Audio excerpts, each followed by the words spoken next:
दोस्तों, कबूतर ने बताया कि स्त्री की यह एक चीज हर मर्द को जरूर लेना चाहिए। और कबूतर ने यह भी बताया कि कौन सी स्त्री के हाथ का भोजन नहीं करना चाहिए, कौन सा अन्न नहीं खाना चाहिए, किस स्थान पर घर नहीं बनाना चाहिए। मित्रों, वीडियो में आगे बढ़ने से पहले आपसे एक हाथ जोड़कर छोटा सा निवेदन। यदि आप भी भगवान भोलेनाथ के सच्चे भक्त हैं तो कमेंट बॉक्स में ओम नमः शिवाय लिखते हुए वीडियो को लाइक और चैनल को सब्सक्राइब अवश्य करें। मित्रों, एक वृक्ष की डाल पर दो पक्षी बैठे हुए थे। उनमें एक कौवा था और एक कबूतर। दोनों के बीच अक्सर धर्म चर्चा होती रहती थी। कबूतर शाकाहारी पक्षी था और कौवा मांसाहारी। दोनों की बुद्धि में कहीं से कहीं तक समानता नहीं थी। वह अपनी अपनी कहानियां सुनाकर तर्क दिया करते थे। एक दिन कबूतर ने कौवा से पूछा, मित्र, तुम जानते हो लोग तुमसे नफरत क्यों करते हैं? तुमसे घृणा क्यों करते हैं? क्योंकि तुम्हारा खान पान ठीक नहीं है। तुम गंदा भोजन करते हो, इसीलिए तुम्हारी वाणी भी कर्कश है। तुम्हारा रंग भी काला है और इसीलिए तुम्हें कोई इज्जत नहीं देता। कौवा बोला, नहीं मित्र, खाने से कोई फर्क नहीं पड़ता। संसार में सब कुछ खाने के लिए ही तो होता है। तब कबूतर कहता है, हे मित्र, इस संबंध में मैं तुम्हें एक कहानी सुनाता हूं। ध्यान देकर सुनना कि खानपान से मनुष्य किस तरह निंदा और नफरत का पात्र बन जाता है। तब कबूतर कौवा को एक कहानी सुनाता है। हे कौवा मित्र, प्राचीन समय की बात है। एक प्रसिद्ध नगरी कंचनपुर में राजा कमल भोज राज करते थे। कमल भोज बड़े ही प्रसिद्ध राजा थे, बड़े धर्मात्मा नरेश थे। एक दिन राजा कमल भोज अपने सिंहासन पर विराजमान थे। राजा कमल भोज का दरबार लगा हुआ था। उसी समय राजा के दरबार में तीन पारखी विद्वान प्रवेश करते हैं और तीनों विद्वान राजा से आकर कहने लगे कि हे महाराज, हमें आपके दरबार में नौकरी चाहिए। राजा कहने लगे कि विद्वानों, आपका मेरे दरबार में स्वागत है, परंतु मुझे यह बताइए कि आप क्या कर सकते हैं। हम आपको अपने यहां नौकरी तो देंगे, आप किस तरीके का काम करेंगे? तो पहला विद्वान कहने लगा कि महाराज, मैं स्थानों की परख करने में माहिर हूं। मैं किसी भी स्थान के बारे में बता सकता हूं कि वह स्थान हमारे रहने के योग्य है या नहीं है। राजा कहने लगे, ठीक है, पहले हम आपके गुण की परीक्षा करेंगे। यदि आप अपने कार्य में खरे उतरते हो, उसके बाद हम आपको नौकरी पर रख लेंगे। राजा ने अपने मंत्री से कहा, मंत्री जी, तब तक इस विद्वान को हमारे अतिथि गृह में ठहरा दो। उचित समय आने पर हम इसे बुला लेंगे। मंत्री ने उसे अतिथि गृह में ठहरा दिया। तभी दूसरा विद्वान कहने लगा कि महाराज, मैं अन्न के बारे में बता सकता हूं कि कौन सा अन्न हमारे खाने योग्य है और कौन सा नहीं, कौन सा अन्न उत्तम क्वालिटी का है और कौन सा निम्न क्वालिटी का। राजा ने कहा, ठीक है, तुम भी बड़े काम के व्यक्ति हो, तुम्हारी भी हम उसी तरह परीक्षा करेंगे। उसके बाद यदि आप अपने गुण में सफल सिद्ध होते हो तो हम आपको अपने यहां आजीवन नौकरी पर रख लेंगे। राजा ने उसे भी अपने अतिथि में ठहरा दिया। उसके बाद तीसरा विद्वान बोला, महाराज, मैं भोजन का पारखी हूं। मैं भोजन को देखकर बता सकता हूं कि वह भोजन हमारे ग्रहण करने योग्य है या नहीं है। मित्रों, राजा ने सोचा कि यह भी विद्वान बड़ा काम का है। यदि यह अपने काम में सफल होता है तो हम इसे भी अपने यहां काम पर रख लें। इस प्रकार से राजा ने उन तीनों विद्वानों को अपने यहां अतिथिशाला में ठहरा दिया। धीरे धीरे समय गुजरता चला गया और एक दिन की बात, राजा कमल भोज ने कहीं बाहर जाने का निश्चय किया। सोचा, कुछ दिन के लिए हमें घूमना चाहिए। घूमने का विचार बनाया और चलने लगे तो राजा साहब ने जो स्थान पर रखने वाला व्यक्ति था उसे अपने साथ में ले लिया और वहां से जाने लगे। मित्रों, चलते चलते महाराज को किसी स्थान पर शाम का वक्त हो जाता है। महाराज ने मन में विचार किया, रात्रि में अब और आगे जाना उचित नहीं होगा, इसीलिए यहीं पर शिविर लगा लिया जाए और रात यहीं पर व्यतीत करते हैं। सवेरा होगा तो आगे का प्रस्थान करेंगे। तो मित्रों, वह व्यक्ति बोला, महाराज, जैसी आपकी इच्छा, आप जहां ठहरना चाहे मैं भी आपके साथ वहीं रुक जाऊंगा। तब राजा ने देखा कि वहीं पास में ही एक बड़ा सुंदर गांव था। उस गांव से बाहर एक बहुत शानदार झोपड़ी बनी थी। प्राचीन समय में झोपड़ियां ही ज्यादा होती थीं। उस झोपड़ी के बाहर चारपाइयां बिछी थीं। राजा ने देखा कि वहां चारपाइयां तो चार बिछी हुई हैं, पर वहां किसी व्यक्ति का निवास स्थान मालूम नहीं पड़ रहा था। वहीं पास में ही एक भगवान शिव का बड़ा सा सुंदर सा मंदिर बना हुआ था। राजा यह देखकर आश्चर्य में पड़ गया कि न तो मंदिर पर कोई पुजारी था और ना ही उन 4 पॉइंट वाला कोई व्यक्ति। फिर राजा ने सोचा कि चलो कोई बात नहीं, हमें इससे क्या मतलब, हमें तो सिर्फ रात बितानी है। राजा ने अपने उस विद्वान से कहा कि आज रात हम यहीं पर रुकेंगे, क्योंकि गांव में अगर हम किसी के पास रहेंगे तो हो सकता है कि किसी के पास हमारे सोने की व्यवस्था हो या ना हो। हमें अपने ही दिमाग से निर्णय करके दूसरे की परिस्थिति को मापना चाहिए। मित्रों, यह हम सबको सीखने वाली बात है। अगर आप अपने किसी मित्र या जान पहचान वाले या रिश्तेदार के घर जाना चाहते हो तो एक बार उसके घर की स्थिति पर जरूर विचार कर लेना चाहिए। कई बार क्या होता है कि हम बिना विचार किए अपने साथ अपनी फौज पलटन को लेकर अपने किसी परिचित के घर पहुंच जाते हैं। उसके पास जो जैसा होता है उससे वह आपका स्वागत सत्कार तो करता है, पर कई बार उससे बड़ी शर्मिंदगी भी उठानी पड़ती है। इसीलिए कहीं जाने से पहले उसके घर की स्थिति को सोच समझकर ही जाना चाहिए।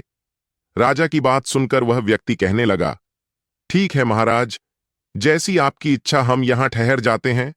श्रोताओं, राजा और विद्वान उस पवित्र आश्रम पर जो मंदिर था उस मंदिर पर ठहर गए। राजा और वह पारखी विद्वान जब अपनी अपनी चारपाई पर लेट जाते हैं, जब रात कुछ गहरा आती है तो रात में महाराज कमल भोज को एक उद्ग करने वाला सपना आता है। सपने में उन्होंने देखा कि राजा कमल भोज अपनी ही माता की हत्या कर रहे हैं। ऐसा भयानक सपना देखकर राजा की नींद टूट जाती है। राजा कमल भोज चारपाई पर उठकर बैठ जाते हैं। उनके चेहरे पर पसीना था। वे बड़े घबराए हुए थे और घबराए हुए स्वर में वे अपने उसी विद्वान को जगाते हैं और उससे कहते हैं, हे विद्वान, हमें इसी समय रात्रि में घर चलना चाहिए।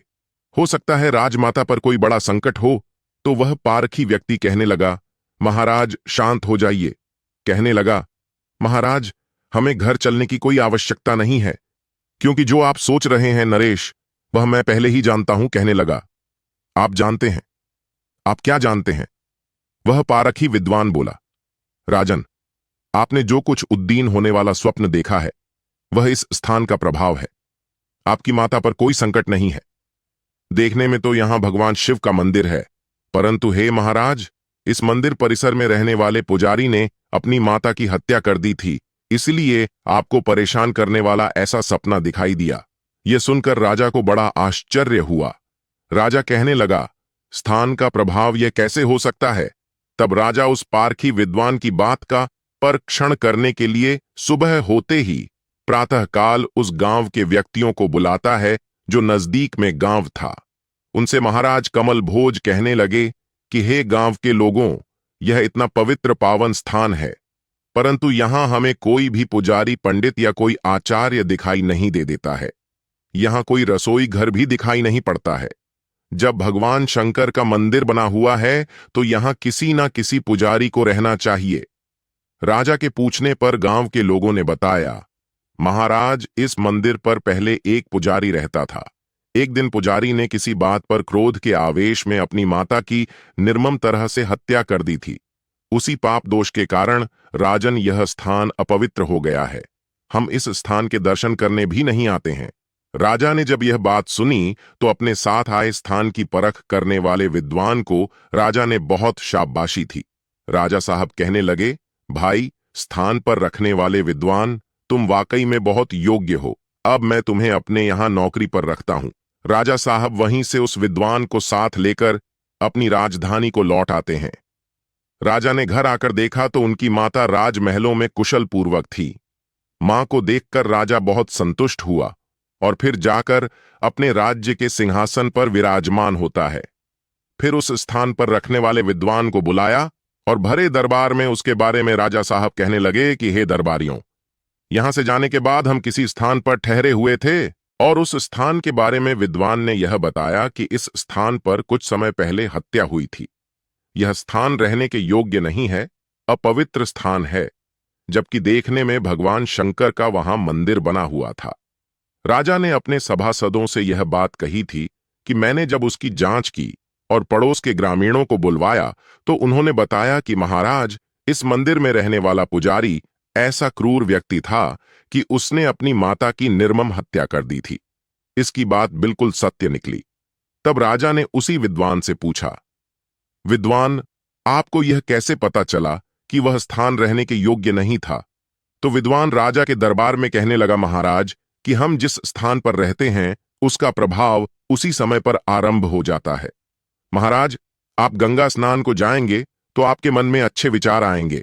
आप स्मशान घाट में जाएंगे तो वहां कुछ अलग विचार आएंगे। आप मंदिर पर जाएंगे तो वहां ईश्वर भक्ति के विचार आएंगे। आप किसी ऐसी जगह पर जाएंगे जहां शराब बेची जाती हो तो उस स्थान पर आपके मन में वहां का दूषित वातावरण भर जाएगा। महाराज, अगर आप युद्ध भूमि में जाएंगे तो आपके मन में रणभूमि के विचार आएंगे। हे राजन, इसलिए स्थान का बड़ा महत्व होता है। हर स्थान का अलग वातावरण होता है। वहां घटने वाली घटनाएं उस जगह को अपने में समेट लेती हैं। वहां जो भी होता है अच्छा बुरा उस जगह पर प्रभावी हो जाता है। वहां पहुंचकर वहां का माहौल आपके अंदर के विचारों को, सोच को अपनी तरह बनाने का प्रयास करता है। जिस स्थान पर जो व्यक्ति रहता है उस पर उसी स्थान का वातावरण हावी होने लगता है। इसीलिए मनुष्यों को यह सलाह दी जाती है कि अपना आवास, अपना रेण बसेरा, अपना ठिकाना उसी स्थान को बनाना चाहिए जो स्थान पवित्र हो, जिसके चारों ओर का वातावरण साफ स्वच्छ हो, जहां रहने वाले लोग धर्मात्मा और सज्जन हो, जहां किसी तरह के व्यसनी लोग ना रहते हों, जहां किसी जीव की हिंसा ना होती हो, जहां चरित्रवान लोग रहते हो। उस जगह का पुराना इतिहास भी लोगों से मालूम कर लेना चाहिए, क्योंकि आप जहां रहते हैं आप और आपके बच्चे वैसे ही बन जाते हैं। यही सत्य है। इधर वह कबूतर कहता है, हे कौवा मित्र, आगे सुनो। वह पारखी विद्वान कहने लगा, महाराज, जानते हो मैंने उस जगह के बारे में किस तरह अनुमान लगाया। जैसे ही मैंने उस स्थान में प्रवेश किया तो मेरे मन में हत्याएं, अपराध, जघन्य कृत सामने आने लग गए। मेरे विचार बदल गए। मेरे मन में हिंसात्मक बातें आने लगीं। तो मैं समझ गया कि इस स्थान पर जरूर किसी ने किसी की हत्या की है। उस विद्वान की बात सुनकर राजा बड़े प्रसन्न हुए। राजा ने उसे अपने यहां आजीवन नौकरी दे दी। राजा ने उस स्थान पर रखने वाले की तो परीक्षा ले ली थी, परंतु अब दूसरे विद्वान की बारी थी। मित्रों, राजा का एक प्रसिद्ध व्यापारी था जो राजा के लिए अन्न का भंड रण करता था।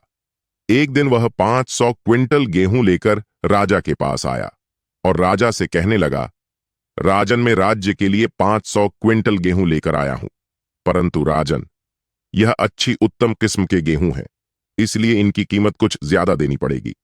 राजा कहने लगे, ठीक है, बताइए आप कैसे गेहूं लेकर आए हैं। तो राजा ने और राजा के अन्य दरबारियों ने उस अनाज को देखा तो वास्तव में वह अन्न बड़ा ही उत्तम था, चमकदार था और काफी साफ सुथरा था। तो राजा के मंत्री कहते हैं, महाराज, बहुत अच्छा अन्न है, इसमें कोई संदेह नहीं। हम तो कहते हैं इस अन्न का कई साल तक का भंडारण कर दिया जाए, यह खराब नहीं होगा। मित्रों, उसी समय राजा के दिमाग में विचार आया कि हमारे यहां अतिथि गृह में एक अतिथि ठहरा हुआ है जो अन्न को परखने का विद्वान है। क्यों ना एक बार इस अन्न को उसे भी दिखा लिया जाए, इससे उसकी भी परीक्षा हो जाएगी और हमें अन्न का भी पता चल जाएगा। कई बार क्या होता है, जो ज्यादा चमकदार चीज होती वही सबसे घटिया निकलती है। जो आसुरी प्रवृत्ति के लोग होते हैं वह अक्सर इसी तरह अपनी चमक धमक बनाकर रखते हैं ताकि वे भोले भाले लोगों को अपने जाल में फंसा सके। सीता जी का हरण करने के लिए रावण ने भी मारीच को सोने का मृग बनाया था। मित्रों, राजा कमल भोज ने आदेश दिया कि उस विद्वान को बुलाया जाए, तो महाराज के मंत्रियों ने उस अन्न परखने वाले को बुलाया और उससे कहा कि विद्वान, अब आप परख कर बताइए कि यह अन्न कै है, यह हमें लेना चाहिए या नहीं लेना चाहिए। श्रोताओं, उस अन्न परखने वाले ने उस अन्न को हाथ में लिया और हाथ में लेते ही राजा से कहने लगा, हे राजा, यह अन्न किसी चोर व्यक्ति द्वारा कमाया गया है, इसीलिए यदि आप इस अन्न को लेंगे तो हमारे राज्य में, हमारी सेना में, हमारे अधिकारी और नौकरों में चोरी की भावना जागृत हो जाएगी। राजा साहब यह सुनकर बड़े हैरान हुए और वे तुरंत उस व्यापारी से बोले, हे सौदागर, तुम इस चोरी के अन्न को कहां से लाए हो? तो सौदागर बोला, नहीं महाराज, मैं तो आपका पुराना व्यापारी हूं और आपके लिए अन्न का भंडारण हमेशा से करता आया हूं, और मैंने इस अन्न को आपके एक महान जमींदार से खरीदा है जिसके पास हजारों बीघा जमीन है। वह कभी चोरी नहीं कर सकता। राजा कहने लगे, उस किसान को बुलाया जाए। तो महाराज के आदेश अनुसार दो सैनिक जहां से सौदागर ने अन्न खरीदा था, उस किसान को बुलाकर लाए और उस किसान को महाराज के दरबार में पेश किया। जब किसान महाराज के दरबार में आया तो महाराज को प्रणाम किया। राजा साहब ने उस किसान को सामने बैठने के लिए आसन दिया और किसान के बैठ जाने के बाद राजा कहने लगा, हे किसान, यह बताओ, यह जो अन्न है जिसे आपने व्यापारी को बेचा है, यह अन्न आपने कहां से चुराया है? तो वह किसान कहने लगा, राजन, यह आप क्या कह रहे हो? मेरे पास 1000 बीघा जमीन है और मेरे पास हजारों क्विंटल गेहूं पैदा हुआ है। हे राजन, यह मेरे खेत का उगाया हुआ है, इसमें मैंने चोरी का एक दाना भी नहीं मिलाया है। तो राजा ने कहा, नहीं नहीं, सच सच बताओ, कहीं ना कहीं आपने इसे चोरी से कमाया है। सत्य क्या है, मुझे सत्य बताइए। तो किसान कहता है कि नहीं राजन, यह तो मेरे खेत में पैदा हुआ अन्न है, मैंने कहीं से चोरी नहीं की है। तो राजा उस विद्वान की तरफ देखने लगे जो अन्न परखने वाला था। तो वह विद्वान कहने लगा, नहीं महाराज, ऐसा नहीं हो सकता, यह किसान झूठ बोल रहा है, यह अन्न किसी चोर ने ही कमाया है। जब यह बात उस विद्वान की सुनी तो किसान कहने लगा, हाँ महाराज, यह तुम्हारा विद्वान सही कह रहा है। जैसे कि महाराज, मेरे पास हजारों बीघा जमीन है, तो उस जमीन को मैं अकेला नहीं कर पाता हूं। एक दिन किसी राजा के यहां से एक बहुत बड़ा शातिर चोर फरार हो गया, उसकी जेल से छूट करके भाग गया। उस चोर ने अपना भेष छुपाया और भेष छुपा करके वह मेरे यहां आया और मुझसे उसने सारी हकीकत बता दी कि मैं उस राजा के यहां जेल में था और राजा की जेल से छुट करके आपके यहां आया हूं। आप मुझे अपने पास रख लीजिए, मुझे कुछ नहीं चाहिए, केवल रोटी और वस्त्र देते रहना। उसने मुझसे कहा कि मैं तुम्हारा सारा काम भी करता रहूंगा, तो मैं राजी हो गया। फिर महाराज, मैंने उस चोर को अपने यहां रख लिया और महाराज, इस साल की जो फसल पैदा हुई है यह उसी चोर की मेहनत है। उसने खेतों में जुताई से लेकर बुवाई, कटाई, सिंचाई, सारे काम उस चोर के द्वारा ही किए गए हैं और इसीलिए महाराज, आपका यह अन्न परखने वाला बड़ा विद्वान है।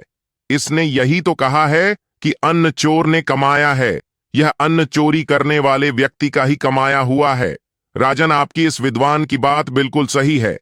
किसान की बात सुनकर राजा बड़ा प्रसन्न हुआ, सोचने लगा, वाह, इतना बड़ा विद्वान मेरे दरबार में मौजूद है। राजा ने उस विद्वान से पूछा जो अन्न परखने वाला था कि हे विद्वान महोदय, मुझे यह बताइए कि आपने इस अन्न को हाथ में लेते ही कैसे पहचान लिया, जबकि इसकी चमक सोने के समान है। यह साफ सुथरा अन्न है, परंतु हाथ में लेते ही तुमने कैसे बता दिया कि यह चोरी का कमाया हुआ है?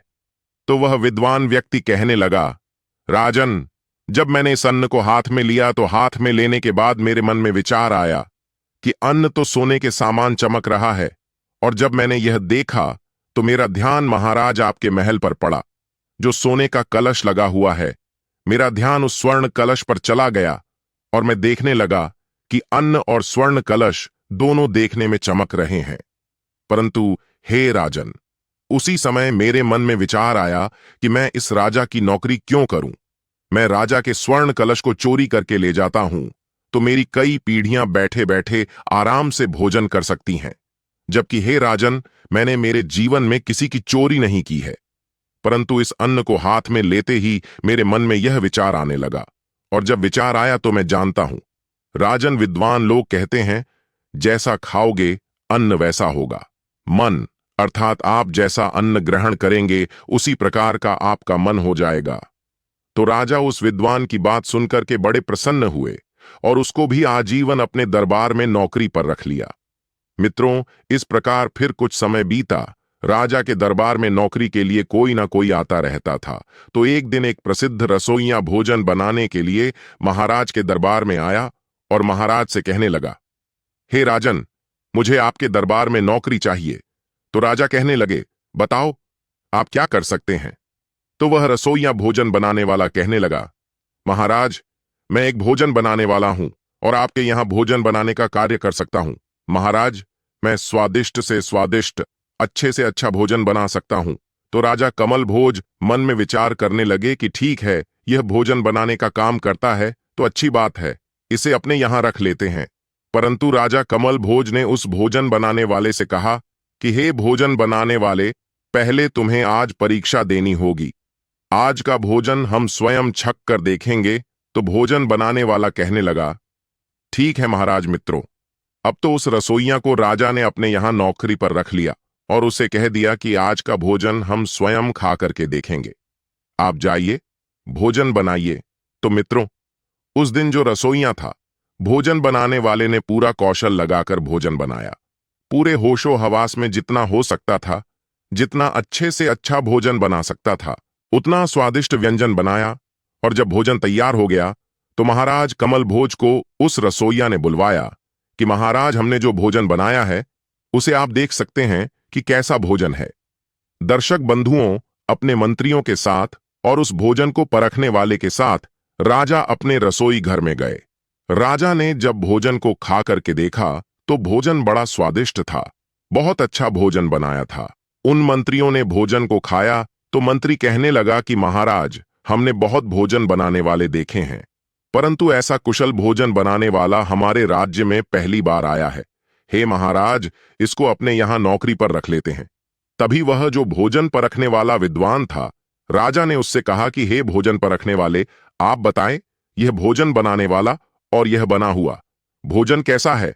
उसी समय वह राजा का विद्वान जो भोजन परखने वाला था, महाराज कमल भोज से कहने लगा कि हे राजन, यदि आप इस भोजन बनाने वाले को अपने दरबार में रखोगे तो इसके हाथ का बना हुआ भोजन खाकर हमारे राज्य के अर्री कर्मचारी सब लुटेरे हो जाएंगे, उनमें लूटपाट की प्रवृत्ति बढ़ जाएगी। मित्रों, यह बात सुनकर के राजा कहने लगा कि तुम क्या कह रहे हो। उसने कहा, हे महाराज, आप इस रसोइया से पूछिए, यह कोई अवश्य ही लुटेरा है जो भोजन बनाने का काम करता है। यह कोई लुटेरा व्यक्ति है और यह भोजन बनाने के बहाने हमारे यहां से कुछ लूटपाट करना चाहता है। जब राजा ने यह बात सुनी तो उस रसोइया को अपने दरबार में बुलाया और उस भोजन बनाने वाले से महाराज कहने लगे कि हे विद्वान, वास्तव में तुम भोजन बनाने में कुशल हो, तुमने बहुत अच्छा भोजन बनाया है, तुम्हारे भोजन में बड़ा स्वाद है, परंतु तुम यह बताओ कि वास्तव में तुम पहले से रसोई का काम करते थे या फिर कुछ और करते थे। सच सच बताना, अन्यथा तुम जानते ही हो झूठ बोलने का परिणाम क्या हो सकता है। मैं तुम्हें ऐसी सजा दूंगा जो किसी लायक नहीं छोड़ूंगा। जब राजा ने थोड़े सख्त लहजे में पूछा तो रसोइया घबरा गया। दोनों हाथ जोड़कर कहने लगा, महाराज, मुझे क्षमा करना, रसोई बनाना यह मेरा कोई पुश्तैनी काम नहीं है। शुरू से मैं अब तक लोगों के यहां डकैती डालता था। मैंने ना जाने कितने व्यक्तियों को मारा है, कितनों के यहां डकैतियां डाली हैं और कितने राजाओं ने मुझे गिरफ्तारी के आदेश भी दिए हैं, परंतु मैं किसी के हाथ नहीं आया। जब मैं एक प्रसिद्ध लुटेरा बन गया तो लोग मुझसे डरने लगे। फिर मेरे मन में एक दिन विचार आया कि मुझे भोजन बनाने की कला बहुत अच्छी आती है, क्यों ना मैं कि राजा के यहां रसोइया का काम करूं, और यदि मैं रसोइया का काम करूंगा और राजा के यहां रहूंगा तो मुझे फिर कोई पहचान नहीं पाएगा कि मैं रसोइया हूं या लुटेरा हूं। मैं आसानी से अपना काम कर सकता हूं, परंतु अब मैं डकैती का कार्य नहीं करता हूं। रसोइया की बात सुनकर राजा प्रसन्न हुआ। उसने तुरंत सबके सामने उस भोजन परखने वाले को सम्मानित किया और आजीवन उसे अपने यहां रख लिया। कहने लगे कि हे भोजन परखने वाले, मुझे यह बताओ कि तुमने इतनी कुशलता से कैसे जान लिया कि यह जो व्यक्ति भोजन बनाने वाला है इसका भोजन सही नहीं है। तो वह कहने लगा, हे महाराज, हमारे वेद पुराण, वेद शास्त्रों में भोजन के नियम लिखे हुए हैं। हे राजन, जब मैंने इसका भोजन ग्रहण करने की सोची तो उसी समय मेरे दिमाग में लूटपाट के प्रश्न आने लगे। मैं सोचने लगा कि महाराज के गले में स्वर्ण हार है, मुझे आपका हार दिखाई दे रहा था और मैं सोचने लगा यदि राजा के गले में से मैं इस हार को छीन लूं तो मेरा जीवन आनंद से कट जाएगा। इसीलिए हे महाराज, यदि रसोइया को आपने रखा तो आपके राज्य का संचालन खराब हो जाएगा, आपके अधिकारी, आपकी सेना के जवान लुटेरे हो जाएंगे। कहते हैं मनुष्य का प्रथम होता है खान पान। यदि उसके अंदर शुद्ध और पवित्र बुद्धि से बनाया हुआ भोजन ही जाता है तो उसकी बुद्धि भी शुद्ध और पवित्र रहती है। दूषित भोजन या दुष्ट बुद्धि से बनाया हुआ भोजन खाने वाले की बुद्धि भी कलश कर देता है। सात्विक भोजन सात्विक विचार बनाता है, तामसी भोजन आपके दिमाग में क्रोध भरता है। इसीलिए मनुष्य को अपने खान पान का विशेष ध्यान रखना चाहिए। रसोई में जो नारियां भोजन बनाती है उन्हें इस बात का ध्यान रखना चाहिए कि भोजन बनाते समय उनका दिमाग शांत हो, किसी तरह की क्रोध की भावना मन में ना हो, न किसी से ईर्ष्या द्वेष की भावना हो। यदि वह क्रोध युक्त बुद्धि से ईर्ष्या द्वेष की भावना लेकर भोजन बनाती है, तो खाने वाले के अंदर भी वही क्रोध, वही ईर्ष, वही दोष चला जाता है। जब कोई स्त्री क्रोध में भोजन बनाती हो, तो उस भोजन को ना करें। चोरी का भाव मन में है, किसी को मारने का भाव मन में है, किसी को लूटने की बात मन में चल रही है, किसी को धोखा देने की बात मन में चल रही है, और उस समय भोजन बनाना पड़ रहा है, तो वह भोजन उसके विचारों से दूषित हो रहा है। खाने वाले पर इसका नकारात्मक प्रभाव पड़ता है। मित्रों, मनुष्य को यह 3 बातें हमेशा याद रखनी चाहिए। नंबर 1, उत्तम स्थान पर रहना। आपने देखा है कि जब भी हम कहीं नए मकान का निर्माण करते हैं, तो उसमें रहने से पहले हम उसका गृह प्रवेश करते हैं, वेद मंत्रों से उसे पवित्र करते हैं, वहां की नकारात्मक शक्ति को बांध देते हैं, अच्छा विधान करते हैं, तब उस घर में रहते हैं। यदि कोई व्यक्ति अपवित्र स्थान पर रहता है, तो उसके घर में गृह क्लेश, बीमारियां बढ़ जाती हैं, और तो और उस घर की बरकत भी रुक जाती है। रोग शोक उसे रहते हैं, लड़ाई झगड़े बढ़ते चले जाते हैं। इसीलिए सदैव रहने के लिए अच्छे स्थान का चुनाव करना चाहिए। नंबर 2, उत्तम उत्तम अन्न ग्रहण करना चाहिए। भोजन में वही अन्न शामिल करना चाहिए जो मेहनत और ईमानदारी से कमाया गया हो। अन्न से बुद्धि का निर्माण होता है। अगर दूषित अन्न खाओगे तो बुद्धि भी दूषित हो जाएगी, और जैसी बुद्धि होगी वैसा ही कर्म करोगे। यदि आप लूट का अन्न खाओगे तो आपका दिमाग लूट मचा देगा। अगर आप चोरी का खाओ तो आपकी बुद्धि चोरी करने में लगेगी। इसलिए वही खाना चाहिए जिसमें ईमानदारी हो और पुरुषार्थ हो। नंबर 3, अगर तुमने भोजन किसी गलत व्यक्ति के द्वारा तैयार किया हुआ खा लिया, तो उसके अवगुण आपके अंदर प्रवेश कर जाएंगे। कहते हैं भोजन के भी कई नियम होते हैं। पापी के हाथ का अन्न खाओगे तो पाप का कुछ अंश आपके ऊपर भी आ जाएगा। किसी हिंसक व्यक्ति के हाथ का भोजन खाओगे तो आपकी बुद्धि भी हिंसक बन जाएगी। इसीलिए भोजन में सावधानी बरतें और अपने जीवन को खुशहाल रखें। दर्शक बंधुओं, मैं उम्मीद करता हूं यह वीडियो जरूर पसंद आया होगा। तो चलिए अपनी कीमती राय कमेंट में भेजिए। मिलते हैं आपसे अगली वीडियो में। आप सभी का बहुत बहुत धन्यवाद। जय श्री